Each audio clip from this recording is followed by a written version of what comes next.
Nosotros allá habíamos dado derivadas parciales y habíamos dado también derivadas parciales de segundo orden. Ahora vamos a estos grandes temas que se ven en este PDF, que tienen que ver con plano tangente y en principio aproximaciones lineales. Em, Recordemos un poco lo que habíamos hecho también en cálculo uno, cuando uno había hecho la introducción del concepto de derivada, iba acompañado de una interpretación geométrica. Interpretación geométrica que venía de la mano de pensar en calcular la recta tangente a la gráfica de una función. Entonces yo en cálculo uno, ¿qué es lo que hacía? Decía, bueno, a ver, estoy parada en un cierto puntito de la gráfica de una función, o sea, algo así, y decía, bueno, ¿cómo hago para encontrar la recta tangente a la gráfica de la función en este punto? Bueno, pensemos ahora en hacer lo mismo para funciones de dos variables. Ahora en cálculo 2, en esta etapa de cálculo 2, estamos trabajando con funciones de varias variables. O sea que lo que antes el dominio de una función era un conjunto contenido en R, ahora el dominio de esta función de dos variables va a ser un conjunto contenido en R2. Y lo que antes la gráfica de una función era una curva, ahora en funciones de dos variables la gráfica va a ser una superficie. Entonces, pensemos en que todo está aumentando en una dimensión. Entonces, cuando yo tengo ahora una función de dos variables, de las cuales tengo la gráfica que es toda una superficie, yo me voy a parar en un puntito del dominio de la función, que ahora es un par, pues me voy a parar en un puntito de la gráfica de la función. Ese puntito es de coordenadas A, B, F de AB. Y lo que me va a interesar conocer a mí ahora es, en ese puntito, el plano tangente a la gráfica de la función en ese punto. Es como que aumento todo en una dimensión. Lo que antes era curva ahora pasó a ser superficie, lo que antes era recta tangente ahora va a pasar a ser plano tangente. Y bueno, eso va a ser un poco la idea. Recordemos también en cálculo uno cuando la gráfica de una función tenía algún tipo de particularidades, en ese punto la función no iba a tener, o la gráfica no iba a tener recta tangente, por ejemplo, cuando tenía puntos angulosos, o cuando la función tenía un salto. O sea, había situaciones en la gráfica de una función de una variable que ya me hacían prever a mí que en ese punto recta tangente no íbamos a encontrar. Bueno. Ahora, pensando en la cuestión de superficies, miradas como las gráficas de una función de dos variables, a esas superficies le vamos a pedir que no tenga problemas para poder calcularle el plano tangente. Y cuando yo digo de problemas, estoy hablando de las situaciones que se ven en este dibujo, en donde, por ejemplo, lo que antes era un punto anguloso ahora va a ser un pico en la gráfica de una superficie, un punto complicado para poder calcular el plano tangente, o sea, un punto en el que no voy a poder calcularlo va a ser un punto en donde, por ejemplo, esté en una esquina, o algún punto que esté en un doblez de lo que es la superficie. O sea que vamos a trabajar con gráficas de funciones de dos variables que al momento de ver esas superficies no presenten ninguno de estos problemas, ¿no? No vamos a estar en estas situaciones. Entonces, entendiendo que en esas situaciones yo no voy a estar, vamos a ver de qué manera uno va a definir este plano tangente que quiere encontrar. Entonces, en principio, pensemos en esta situación. Vamos a tener una función de dos variables de las cuales vamos a pedir que las derivadas parciales sean continuas en el punto perteneciente a la gráfica de la función. Es decir, yo voy a tener un puntito, acá el puntito es el A, B.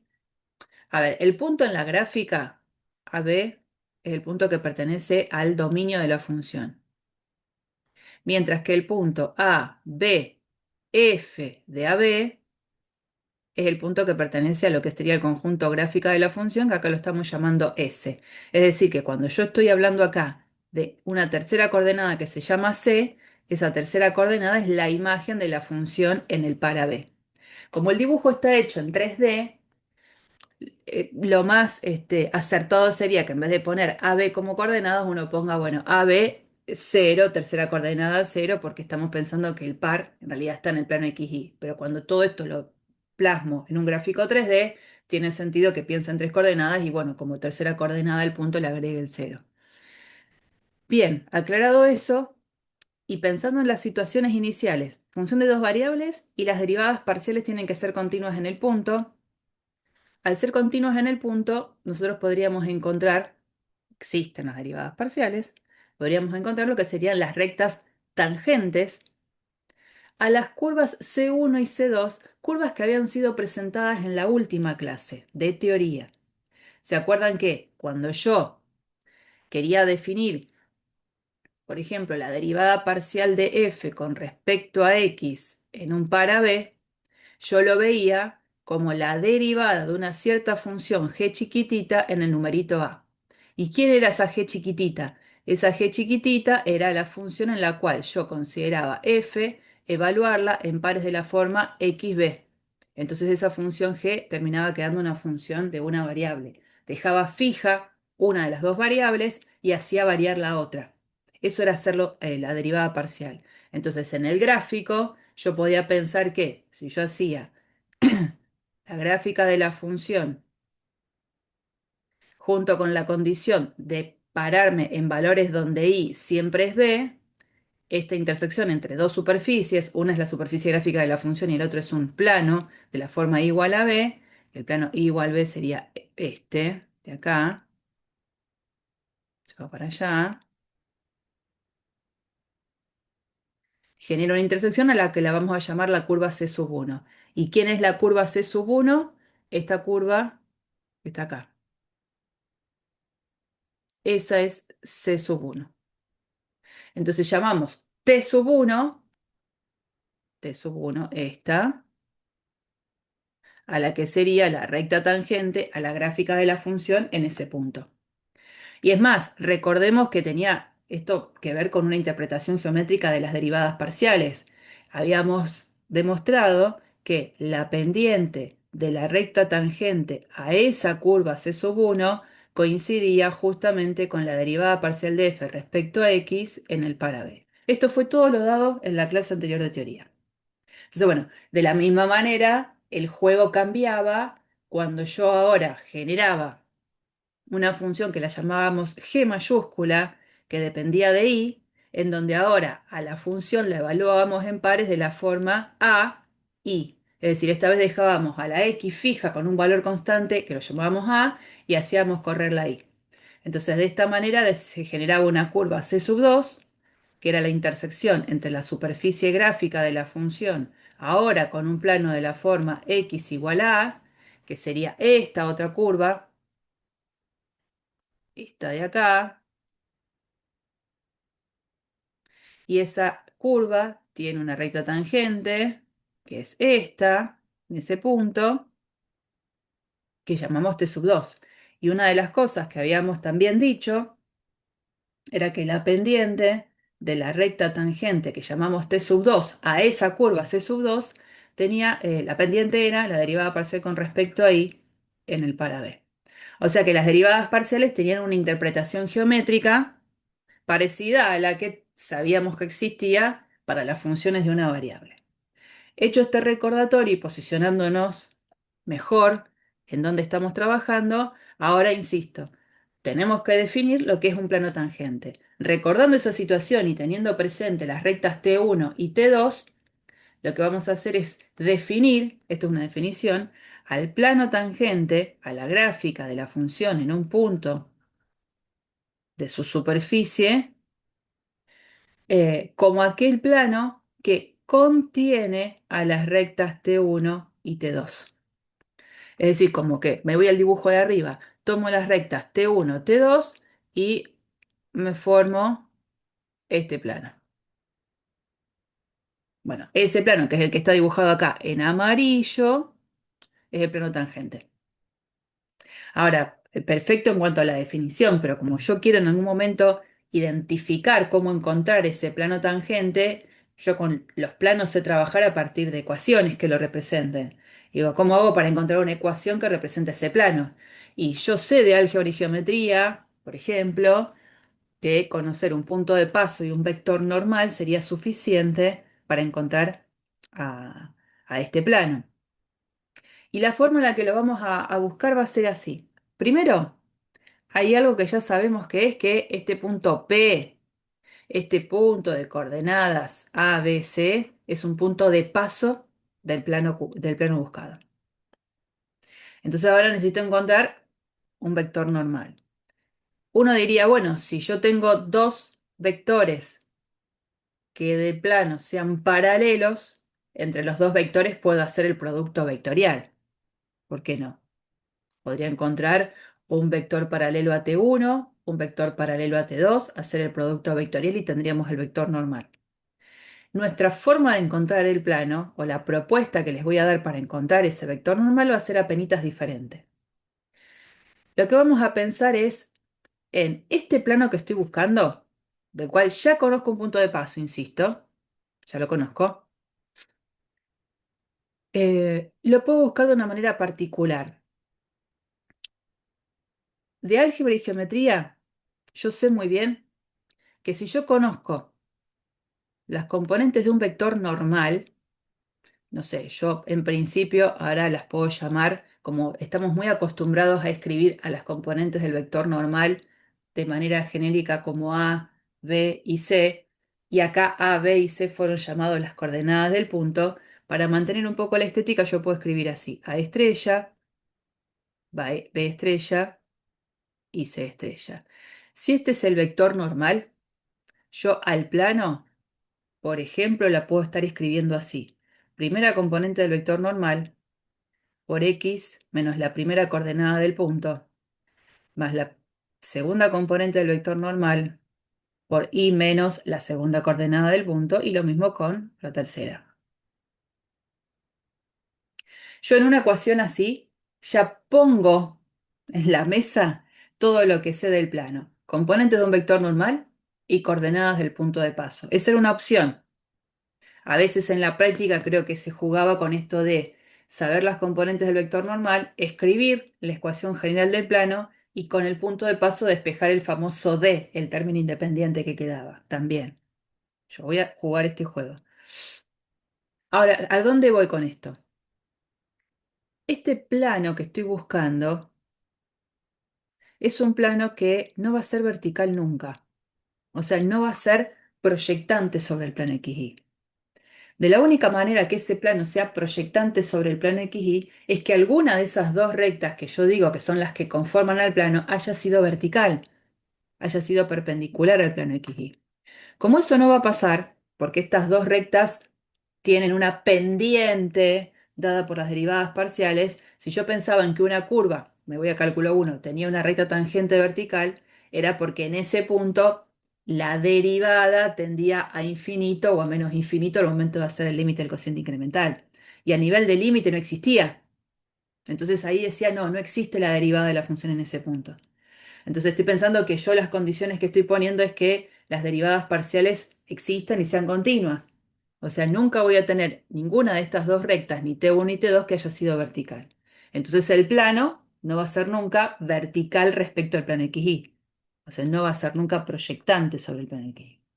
Entonces, recuerdo de álgebra y geometría, si un plano era proyectante sobre el plano XY, es porque tenía que ser un plano donde el vector normal tenía que tener tercera componente nula para que sea proyectante al plano XY. Como yo estoy diciendo que no va a ser proyectante al plano XY, lo que estoy afirmando es que ese numerito seguro es distinto de cero.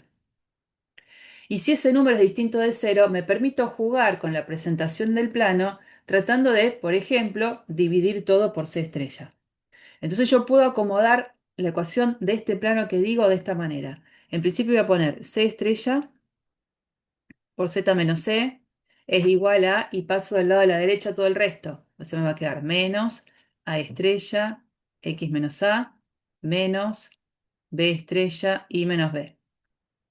Entonces, como sé que C estrella no es cero, voy a poder dividir ambos lados por C estrella. Entonces me quedará C menos Z igual a menos A estrella sobre C estrella por X menos A menos B estrellita sobre C estrellita por Y menos B.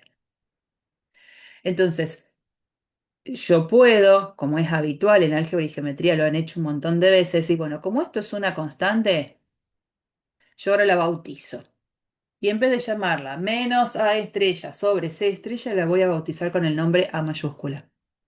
Y menos B estrella sobre C estrella, que es otro numerito, lo voy a bautizar y lo voy a llamar B mayúscula.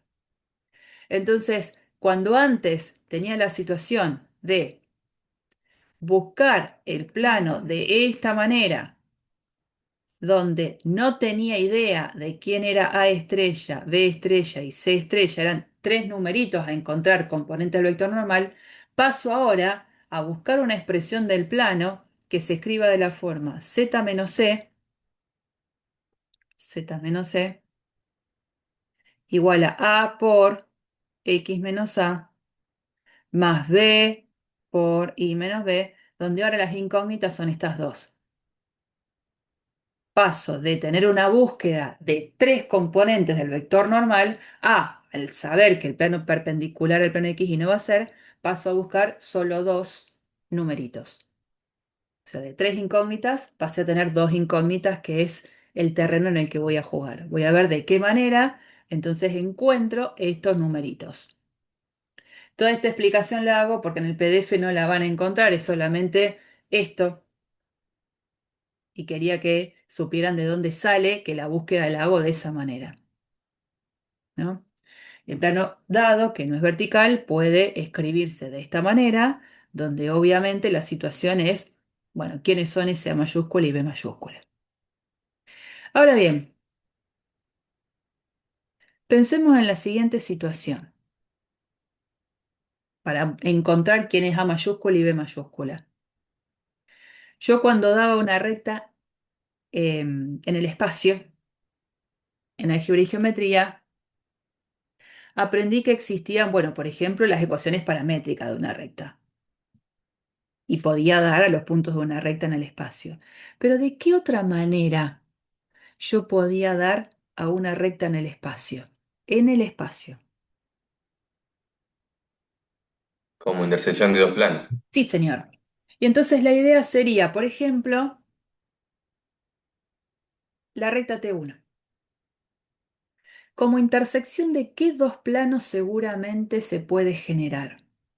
Aunque no conozca todo, digo, pero a ver, de T1, sé dos planos que la contengan a la recta T1 y por lo tanto la intersección me dé ella.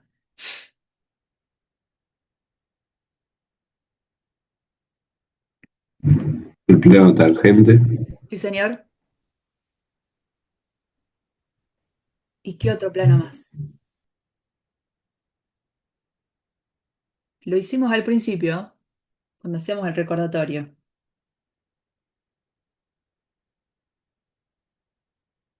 Esa Ah, recta, el que contiene a la curva a la que es tangente es la recta, digamos. sí, señor. Esta recta T1 estaba particularmente en el plano que era X, no, perdón, Y igual B, el plano Y igual B es un plano que a esta recta la contiene, y por supuesto, por definición, el plano tangente a la gráfica de la función también es un plano que, por supuesto, hablando de quién es el plano, se escribe de esta manera, también contiene la recta T1. Entonces yo puedo pensar a la recta T1 como intersección de esos dos planos. De la misma manera, ahora, la recta T2. La recta T2 está contenida en el otro plano que yo no había dibujado, solamente había hablado de él, que era el plano X igual a A. El plano X igual a A contiene a la recta T2, y obviamente el plano tangente otra vez contiene a la recta T2. Así que para cualquiera de las dos rectas encontré, aunque no conozca la cara completa de uno de ellos, dos planos que al intersectarse las generan a las dos rectas. Entonces vamos a usar esa información. Sé que la recta T1 La escribo como intersección del plano tangente a la superficie gráfica de la función y este plano. Y sé que a la recta T2 la genero también como intersección del plano tangente a la superficie y el plano x igual a A. Y ahora juego con esas dos ecuaciones. Por ejemplo, en la primera, si y es igual a b, puedo ponerlo acá arriba, pero sigo manteniendo las dos ecuaciones, porque si de dos ecuaciones paso a tener una, en el espacio seguramente lo que voy a dejar es un plano y yo quiero seguir generando la recta.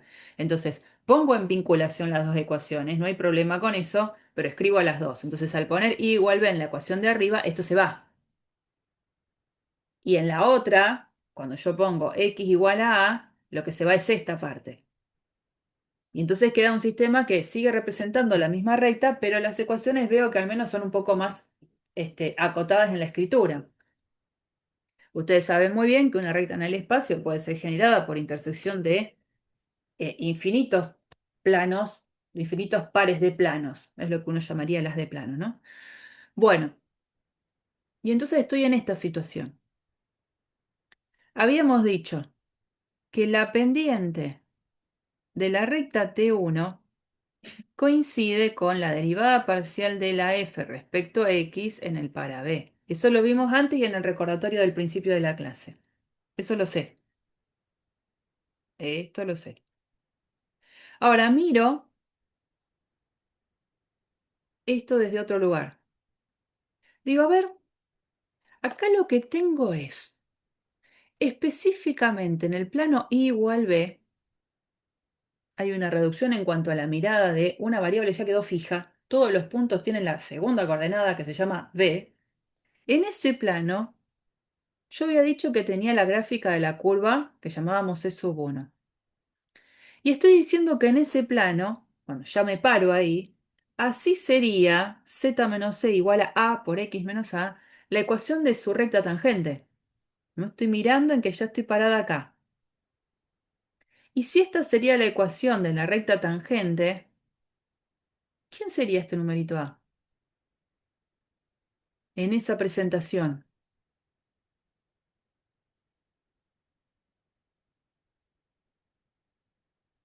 ¿Quién sería ese Está numerito? pendiente. En esa presentación, ese numerito a de esa recta representa la pendiente. O sea que desde esa mirada, lo que yo estoy diciendo es que la pendiente de la recta tangente T sub 1 coincide con ese numerito A. Y digo, hey, si estoy hablando del mismo número, lo que entonces voy a poder hacer es la vinculación que dice que entonces que la derivada parcial con respecto a x en el para b tiene que ser ese numerito A. Y de la misma manera, puedo pensar en lo que tengo acá al lado. Acá al lado diría, ¿y qué es lo que yo sé? Lo que yo sé es que la pendiente de la recta tangente a la curva C sub 2 coincide con la derivada parcial con respecto a y en el para b. Esto lo sé de antes. Pero ahora, miremos así. La recta T sub 2, mirada en el plano x igual a, o sea, todos los puntos van a tener primera coordenada a, esta sería la ecuación de su recta tangente, en donde puedo pensar que este numerito b estaría representando la pendiente de esa recta tangente. Y entonces, bueno, como por supuesto estamos hablando de la misma recta, vinculando estas dos conclusiones, tendría que la derivada parcial con respecto a y en el para b me estaría dando ese numerito b que yo estaba buscando. O sea que esos números que no sabía quiénes eran, ahora ya los conozco. Y entonces podemos escribir la ecuación de este plano tangente a la gráfica de la función de esta manera. Habíamos puesto z menos c, z menos c, igual a, bueno, el a mayúscula por x menos a, más el b mayúscula por el i menos b. Bueno, ¿quién era c? Lo dijimos al principio, sería la función aplicada en el para b. Y bueno, ¿quién es a mayúscula? Lo acabamos de encontrar. ¿Quién es b mayúscula? Lo acabamos de encontrar. Así que ahora tenemos la famosa ecuación del plano tangente a la gráfica de una función en un punto. Ahora bien, voy a ir un cachito para atrás para tener el espacio de trabajo. Uno, en cálculo uno daba todo lo que era la derivada, ¿no? Y en cálculo uno tuvimos que ocupar mucho tiempo, que acá no, de dar reglas de derivación. Entonces, una vez que uno daba la derivada de una función en un punto y explicaba muy bien la interpretación geométrica, la verdad es que había muchas clases dedicadas a demostrar y a dar las reglas de derivación. Yo ese espacio o ese tiempo no lo necesito, porque las reglas de derivación ya las conozco y ya sé derivar parcialmente aplicando eso que ya aprendí en cálculo uno. Pero insisto en todo ese tiempo, después en cálculo uno desembocaba en una parte final que se llamaba aproximación lineal. Daba todas las reglas de derivación y llegaba a la última o casi última sección del capítulo 3 del libro, que es el que básicamente seguimos muchos, que decía aproximación lineal. ¿En qué consistía eso de la aproximación lineal? Nosotros decíamos de nuevo, teníamos la gráfica de una función en un punto, en ese punto, si la función admitía calcularle la derivada, entonces aparecía la posibilidad de geométricamente de hablar lo que es su recta tangente. Y bueno, y decíamos que esta recta tangente la podíamos escribir así: y menos f de AB igual a la pendiente por x menos a, ¿no? Y entonces decíamos, bueno, voy a pensar en definir una nueva función, que va a ser una función lineal cuya gráfica sea la recta tangente en ese punto. Entonces, ¿qué era? Hacía un paso más, en vez de escribir i menos f de a igual a f' de a, escribía i igual a f en a más f' en a por x menos a. Y lo que hacía era decir, bueno, ahora vamos a hacer así. A todo esto lo vamos a considerar como la ley de una función lineal que la voy a llamar L mayúscula de x. Y esa era la famosa función de linealización o la linealización. ¿Para qué servía? Y aseguraba que en las cercanías del número a, yo podía considerar que L de x, la función de aproximación aplicada a un x cercano a, iba a darme un valor muy parecido a la función evaluada en x, ¿no? Cuando x es próximo o cercano al numerito a. Cuanto más cerca estoy de A, lo esperable es que las dos funciones se parezcan mucho. ¿Y esto para qué se usaba? ¿Por qué usaba la linealización? ¿Por qué necesitaba a veces trabajar con valores aproximados? ¿Cuál era el sentido?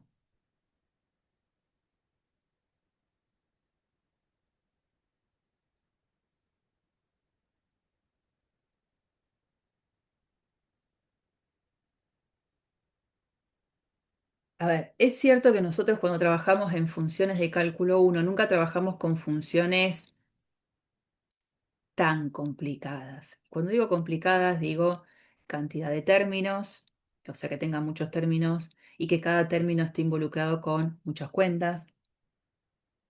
Entonces, si por ejemplo yo parada en un punto ya tengo la recta tangente calculada y encima f en a es fácil de calcular, f' en a también es fácil de calcular y la ecuación de la recta tangente tiene todo un procedimiento muy sencillo de calcular porque son pocas cuentas. Uno dice, si yo estoy cerquita de A, tengo dos opciones. O evalúo la función original en ese valor de X para tener el valor exacto, lo que significaría trabajar con un montón de cuentas, porque insisto, la función puede tener muchos términos y cada término puede tener a la vez ahí toda una cosa de muchas cuentas como composiciones, potencia, divisiones. O puedo conformarme con no tener el valor exacto de la función en x y tomar un valor aproximado. Entonces ahí viene al rescate la función de linealización. Me dice, mira, yo soy una función que tiene pocos términos, que soy fácil de ser calculada en cualquier número, si querés usarme a mí como aproximación. Y bueno, uso ese rescate. Esta función de linealización evaluada en X tiene la ventaja de ser muy fácil de ser calculada en cualquier X. No me va a dar el valor exacto, no importa, pero con un valor aproximado me sirve. Es decir, bajo un poco. No quiero exactitud, quiero rapidez de cuenta. La hago rápido. Por supuesto, como todo tiene un costo, esa aproximación es buena en la medida en la que el X que elija esté cercano a la A. Si está muy, muy, muy lejos de la verdad es que yo no puedo asegurar que los valores se parezcan. Y es más, uno no sabe, pero yo cuando uno hace la gráfica de la función está haciendo como una gráfica en un sector acotado. Pero imaginemos que la gráfica de f en algún momento hace esto. Entonces la recta ya sabemos cómo sigue. La recta sigue su camino. Entonces, si yo en este dibujo, en vez de tomar un X muy cercano al A, lo tomo por acá, me alejé de A y yo evalúo la función de linealización en ese X, evalúo la función original en ese X y los valores no se parecen para nada. Por eso insisto que esta cercanía tiene que ser algo localizado. En las cercanías de A, la función linealización y la función original se parecen. Yo me alejo de A y esa aproximación no la puedo asegurar. Bueno, lo que viene ahora Lo que viene ahora es algo sumamente parecido. Vamos a trabajar con el concepto de linealización, pero para funciones de dos variables. Entonces, ¿quién va a venir a rescatarme para ayudarme a definir una función de linealización? El plano tangente. Ahora, calculo 2, tengo esto, tengo el puntito acá a B, tengo el punto en la gráfica, el punto de coordenadas A, B, F de AB.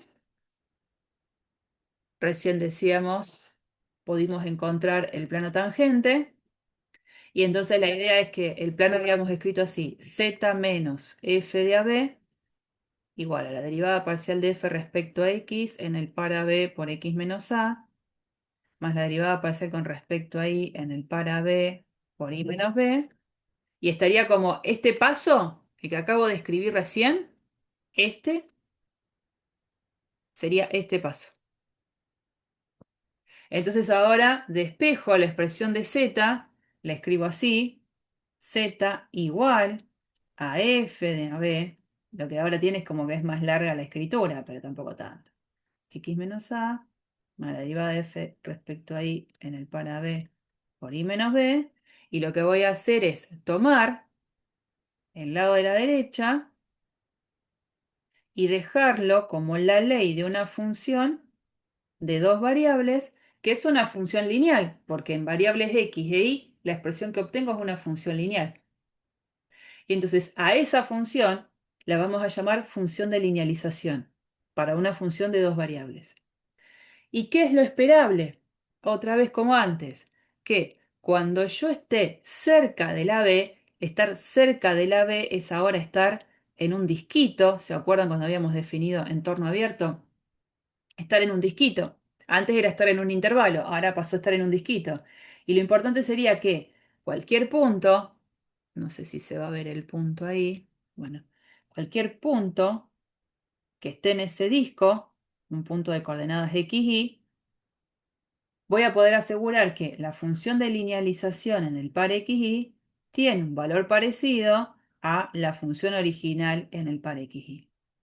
Y la parte esencial es la misma. La función original puede tener un montón de términos, mucha cuenta en el medio, no nos olvidemos que encima ahora son funciones de dos variables, y la función de linealización es una función lineal.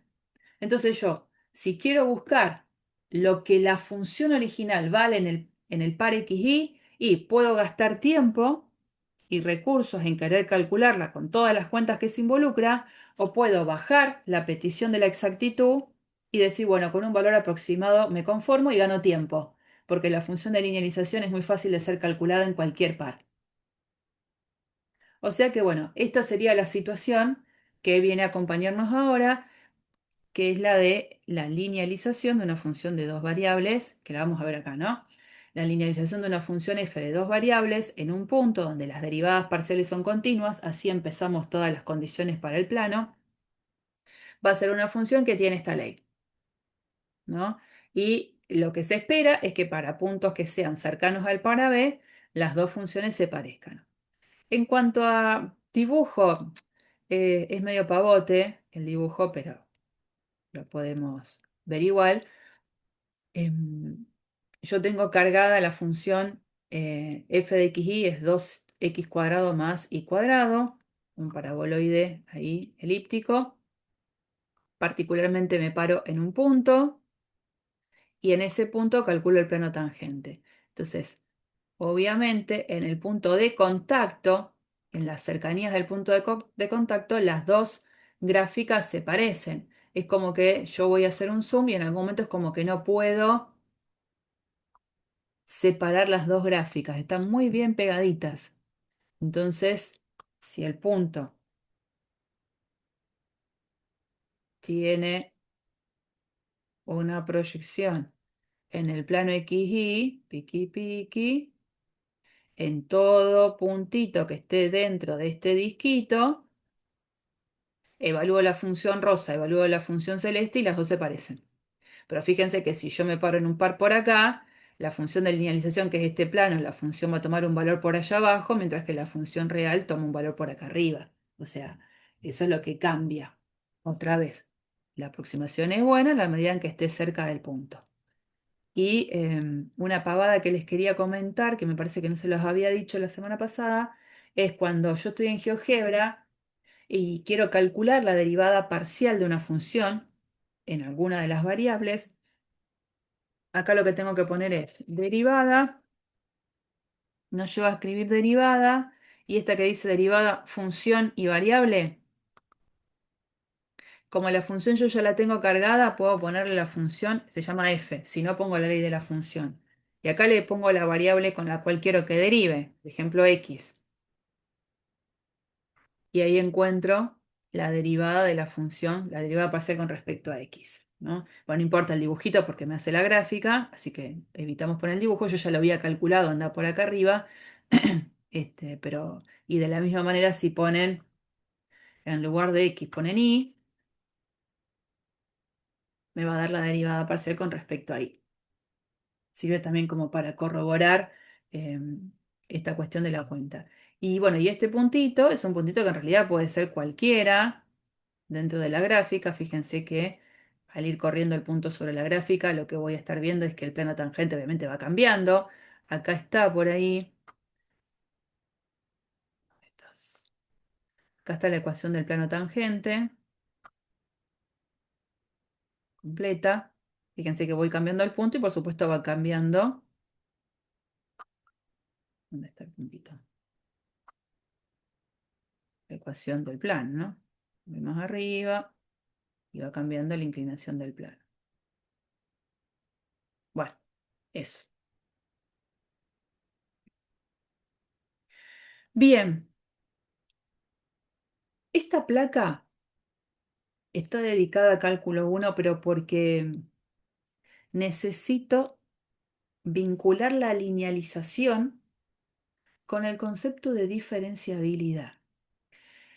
Yo una de las cosas que les había dicho es, ahora en cálculo 2 hablar de unas funciones derivables a secas no tiene demasiado sentido porque tenemos varias variables para hablar de sus derivadas. Entonces, decimos derivadas parciales o una función admite derivada parcial con respecto a tal variable.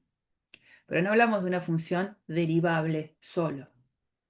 En cálculo uno, cuando uno decía sea f una función derivable o decía sea f una función diferenciable, eran sinónimos. Estábamos hablando de lo mismo, que sea derivable era lo mismo que ser diferenciable.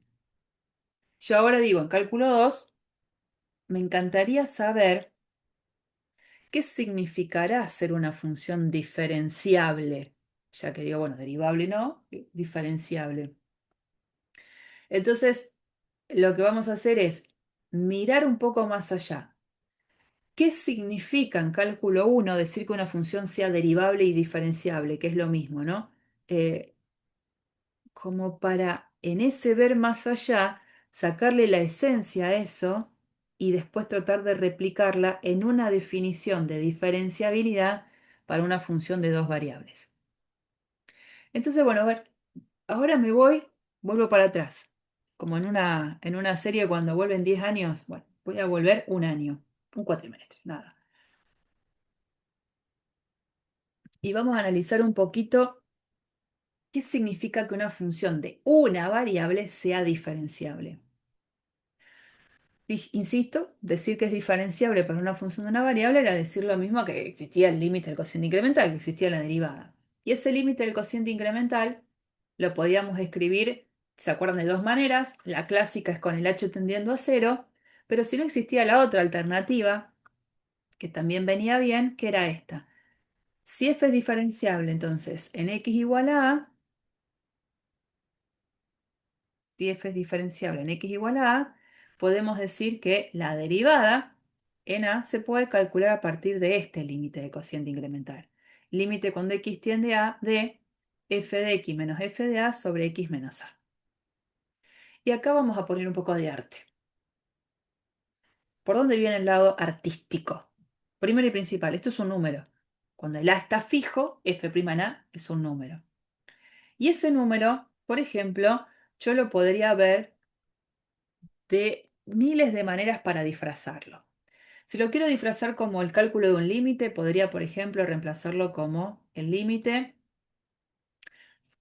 ¿Qué cosa voy a exponer, cuando h tiende a 35 de f' de a. Como esto es un número y la variable del límite es h, un número, el límite de un número que es una función constante es la propia constante. Bueno, entonces en vez de poner acá semejante pavada, lo que voy a poner es esto, x tendiendo a a. ¿Por qué voy a poner x tendiendo a a? Porque x tendiendo a es lo mismo que está del lado de la izquierda. Entonces estoy disfrazando a f' de a como el resultado de un límite, particularmente cuando x tiende a. Entonces, cuando yo tenía esta igualdad, paso a tener esta. Cambio mínimo. Pero ese cambio me permite ahora trabajar con dos expresiones de un lado de la izquierda y del lado de la derecha, que las dos están involucradas con el cálculo de un límite. Entonces puedo trabajar con todas las reglas de límites que conozco. Como el límite del lado de la derecha y el límite del lado de la izquierda existen los dos, uno porque es el límite de una expresión constante y el otro porque es el límite del cociente incremental, que sé que existe porque estoy diciendo desde el principio que estoy considerando una función diferenciable, puedo dejar el límite de la resta del lado de la izquierda, porque si bien me queda una resta de límites, la regla de los límites me dice que eso puede ser el límite de la resta. Y entonces en esta resta puedo sacar como un denominador. Al sacar como un denominador, ¿qué es lo que saco? X menos A. Entonces paso al paso de siguiente, ¿no? El que está acá. Cuando saco X menos A, como un denominador me queda X menos A dividido X menos A, 1. Por lo de arriba, lo de arriba. Menos dice. Perfecto, menos. A veces tengo que abrir paréntesis si son más términos, a veces no, como en este caso.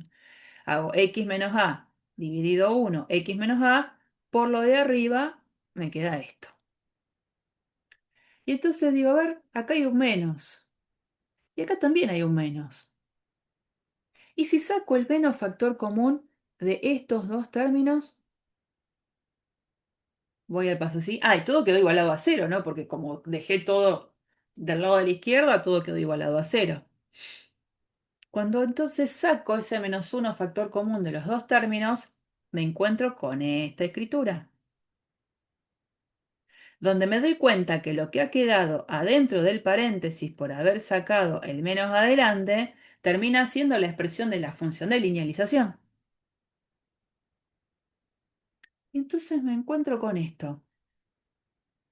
Tengo límite cuando x tiende a de f de x menos l de x sobre x menos a igual 0.